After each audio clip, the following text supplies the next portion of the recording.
Hello everyone, welcome or welcome back to my channel. My name is Dr. Nisha and in today's video lecture we are going to study ammonium muriaticum. So ammonium muriaticum ये remedy आपको 5 marks के लिए पूछी जाती है third year और fourth year के students के लिए. सो एंड AIPGT के लिए इसके बहुत सारे कीवर्ड्स या फिर की पॉइंट्स इसके पूछे जाते हैं. एंड इसका प्रूवर बहुत ध्यान रखना, नेनिंग है इसका प्रूवर. तो ये प्रूवर उनका पूछा जाता है. लास्ट टाइम आया था अमोनियम म्यूरेटिकम का प्रूवर कौन था. सो नेनिंग ये प्रूवर है, नॉट हैनमन सर. ठीक है, तो ये कुछ ध्यान में रखने वाली चीज है.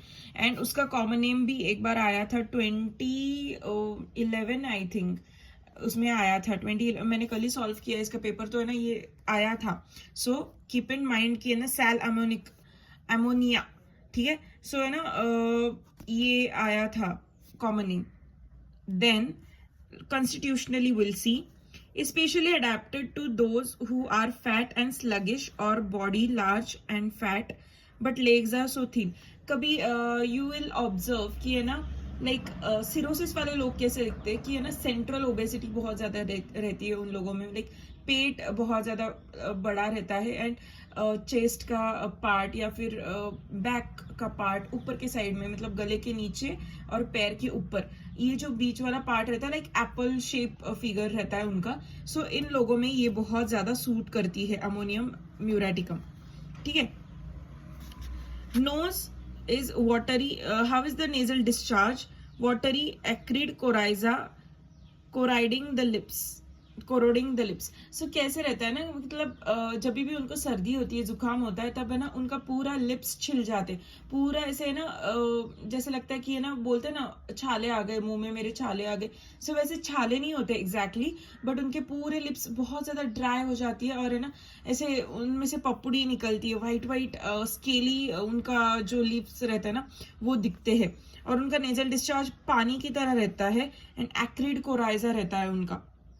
और इसकी वजह से उनका नेजल म्यूकोसल मेम्ब्रेन भी इरिटेटेड रहता है और लिप्स का मेम्ब्रेन भी इरिटेटेड या फिर चैप्ड टाइप ऑफ लिप्स भी रहता है. उनको चैप नहीं बोलेंगे लेकिन थोड़े से फटे हुए हम लोग बोलेंगे, साइड कॉर्नर्स भी फटे हुए, पूरे लिप्स भी फटे हुए और स्केलिंग ऑफ द लिप्स बोलेंगे. और है ना उस पे बहुत पिंकिश सा कलर दिखेगा, जिस बिकॉज कि वो स्केल निकल जाएंगे तो पिंकिश रॉनेस वहां पे रहेगा. Gastrointestinal system, obstinate constipation accompanied by much flatus. मतलब बहुत स्टर्बन कॉन्स्टिपेशन रहता है, बहुत ही ज्यादा स्टर्बन कॉन्स्टिपेशन. एंड उसके साथ क्या क्या रहता है, तो फ्लेटस रहता है, बहुत ज्यादा गैसेस बनती है इन लोगों में. और है ना उनका ग्रम्बलिंग साउंड उनके टमी में रहता है, पेट में रहता है. और कॉन्स्टिपेशन भी इतना भी हम लोग है ना प्रेशर अप्लाई करे, कुछ भी करे, उनका कॉन्स्टिपेशन ठीक होता ही नहीं है जल्दी. बहुत ऑब्स्टिनेट कॉन्स्टिपेशन होता है.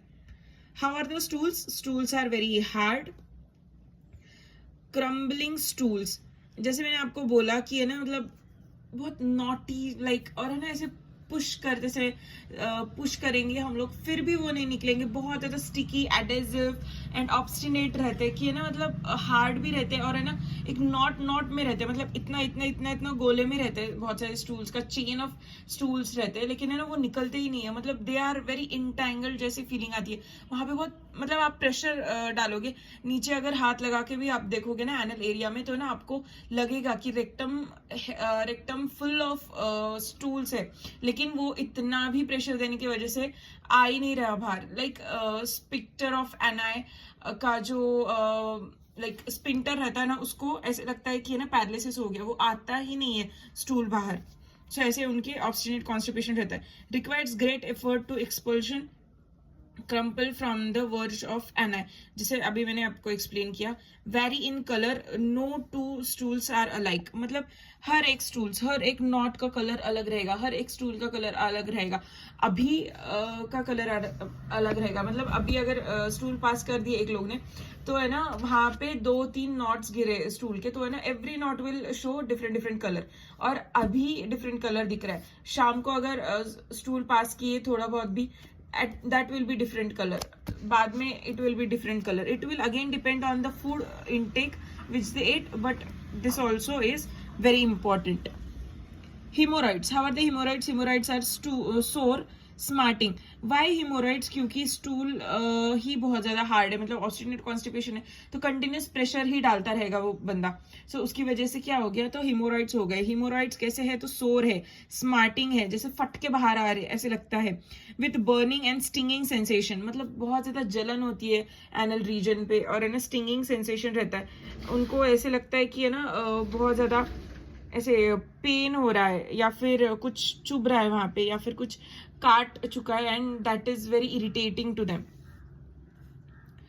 After suppressed leucorrhoea, suppressed leucorrhoea के बाद हीमोरॉइड्स का सब कुछ स्टार्ट होता है, मतलब लुकोरिया में है ना ये कंप्लेंट रहती है कि है ना लुकोरिया वाले लोगों को हीमोरॉइडल कुछ तो ब्लाइंड हीमोरॉइड्स का प्रॉब्लम रहता है। Female reproductive system, leucorrhoea, how is the leucorrhoea, like white of egg, मतलब अंडे का जो एग वाइट रहता है ना उसके जैसे वाइट रहता है leucorrhoea. Preceded by griping pain about the navel, मतलब बहुत ज्यादा ऐसे क्रैम्प जैसे पेन होता है पेट में। Brown slimy painless after every urination, मतलब जब भी यूरिनेट करते हैं, एवरी यूरिनेट जब भी करते हैं तो है ना स्लाइमी रहता है, ब्राउनिश इन कलर रहता है, और है ना पेनलेस, मतलब तब क्रैम्प नहीं आते, बट अदरवाइज क्रैम्प आते हैं। During menses, how is the complaints, diarrhoea रहता है ड्यूरिंग मेंसेस, ठीक है, तो है ना मतलब मेंसेस भी चालू है, डायरिया भी चालू है। How will be the female, she will be very weak, dull और exhausted, so that type of persons are present.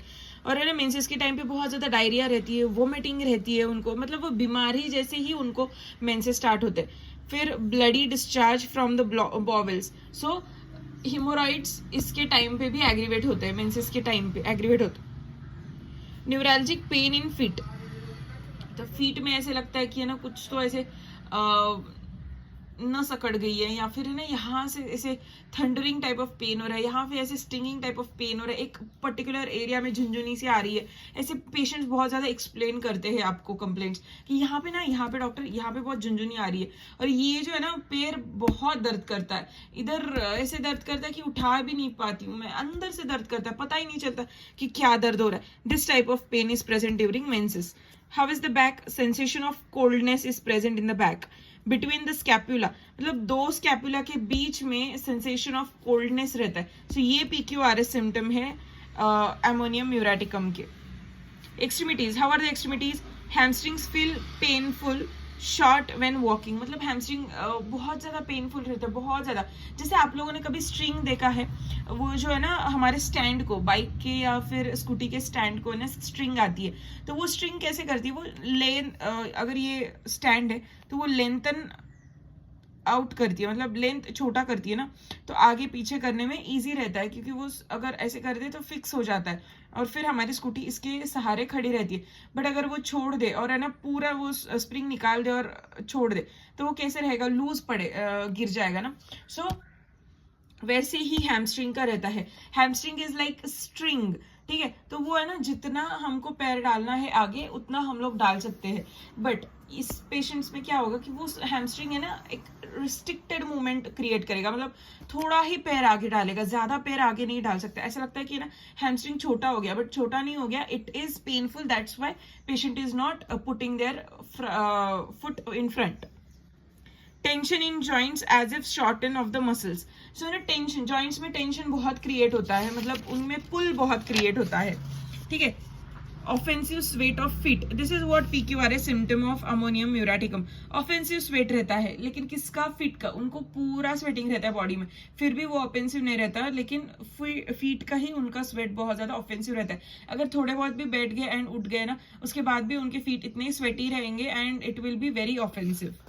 It is followed by antimonium crude phosphorus pulsatilla and sanicula.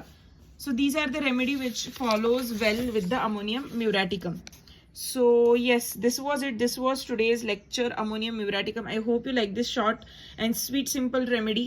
If do, then do consider subscribing to my channel, and till then, bye.